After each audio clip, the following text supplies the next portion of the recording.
see it. This is We the People with Gloria Allred. Nicole Brown is suing Dale Cartwright in the amount of $2,200 after Ms. Brown claims Mr. Cartwright ruined a bachelorette party. What happened? I'm suing Dale for $2,200 because I hosted a bachelorette party for my best friend, and Dale comes through and out of nowhere decides to, unannounced, uninvited, come and ruin the party. He opened the door and started yelling, pushed one of our dancers we actually had, and ended up spilling all of the alcohol, cranberry juice all over the hotel room.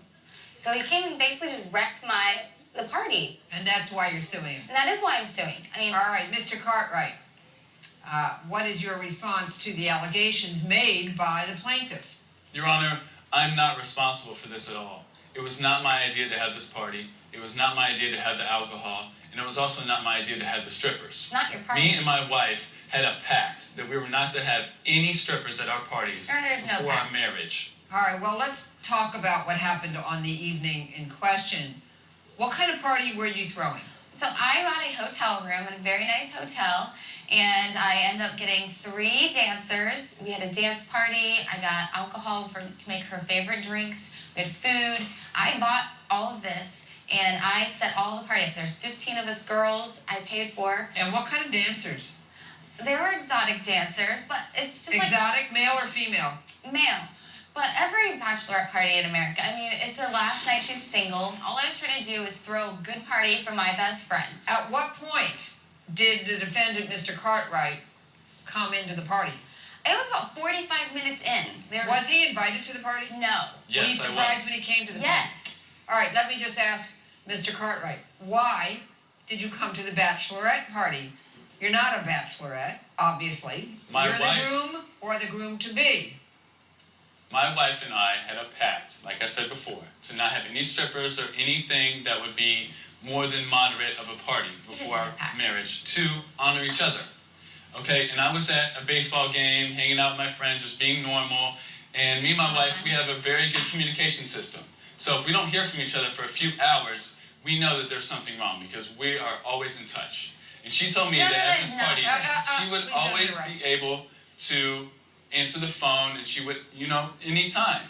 So I was calling her for about 3.5 hours, and after that time, there was no answer, and then the phone just went off. All right. So I figured, there's something going on here. Obviously, Nicole's wild. She probably did something with her phone. Well, how would you know to go to the hotel, to a particular room, to the bachelorette party?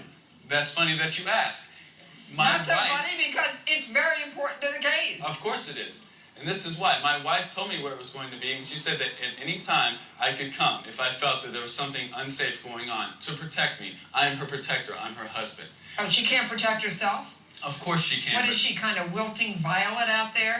Not at all, but our plaintiff here is not very safe. She does a lot of unsafe acts. So me knowing that my wife was with her, I knew that something bad may happen. That is not. So I decided to make sure. And you were worried because you couldn't find out exactly what was going on because it was 3.5 hours, right? Yes. So you knew where the bachelorette party was? Yes, I did. So you just left that baseball game, went right on down there. Yes, I did. Because what you suspect might be going on down there? I was suspecting that maybe my wife was unsafe, that maybe Nicole was trying to do things a little bit further and push the boundaries of our marriage and our pact. Well, you weren't married yet, right? No, this was just before our marriage. You had these suspicions. You walked into the room. What did you see?